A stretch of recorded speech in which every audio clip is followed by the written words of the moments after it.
Welcome back to Live on the 802. We're back in the studio with Joanne Bourbeau, Northeastern Regional Director of the Humane Society of the United States, as well as Chair of the Windham Disaster Animal Response Team. And they're doing some great work of helping us prepare our pets for disaster. And we've talked about animals and cats, some of the more typical pets that you would think of in your home, but also there's exotic pets. And today you have your bearded dragon to talk about preparing that type of a pet, for a disaster. Yes. So welcome back to the show. Thank you. Thanks for having me back. This time I brought Andromeda with me, Andy for short.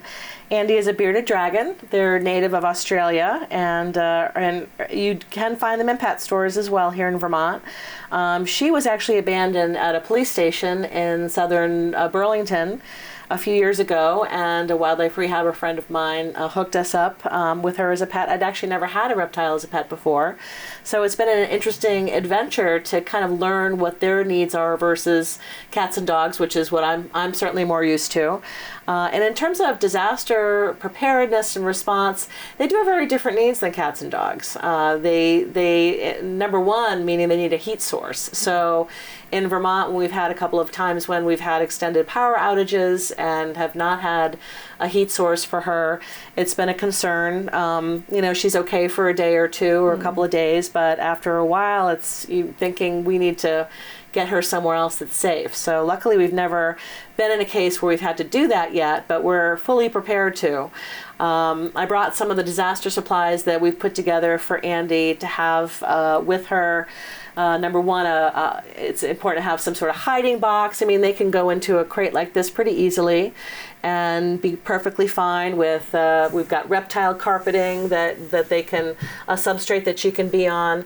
And even using hand warmers for lack of having a heat source is a great way underneath the blanket to keep her warm. That's a great idea. And she'll find a place to bask if you have an extra log or somewhere that she can, climb and hide. That probably would make her most comfortable in a situation like this, or having a blanket over her carrier. But really thinking about what supplies you would need for whatever animal you have, whether it's a bearded dragon or a fish or a turtle. Some animals need a constant water supply.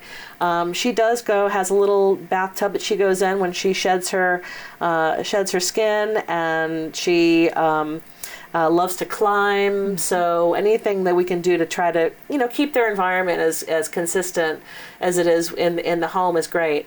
But when they're in a pet shelter, it can be really difficult because they're in a new situation, and that's why it's important for us as pet owners to have things that we know will be things that they need, so we can just bring it to the shelter and say, this is what she needs. There are complete foods that you can have for bearded dragons and other reptiles and exotics that you can have in your disaster kit. Always important to have extra lighting and fixtures and light bulbs, sanitation like Purell and paper towels and those types of things.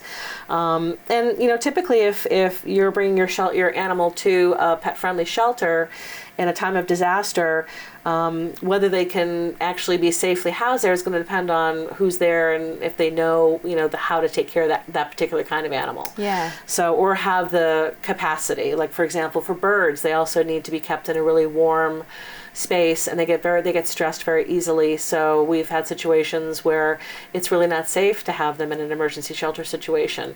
They might go to a veterinary hospital or to a friend or a neighbor or somewhere else. But we always want to do what is best for the animal and make sure that we're helping the pet owner get through a hard time.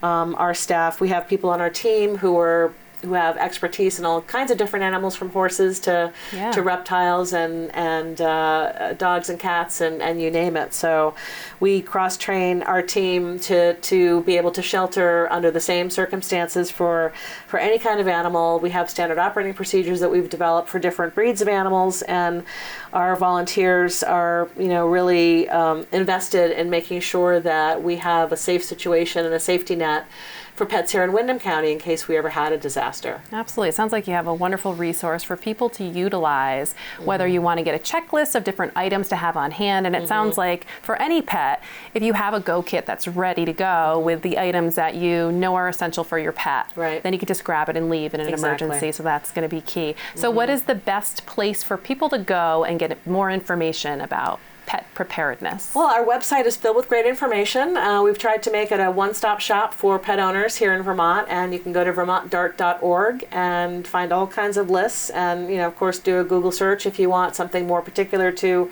whatever kind of animal that you have at home. And I also want to encourage people to sign up to volunteer if they're interested in getting involved in our team. We do free trainings. We have a great group here in Windham County that continues to grow.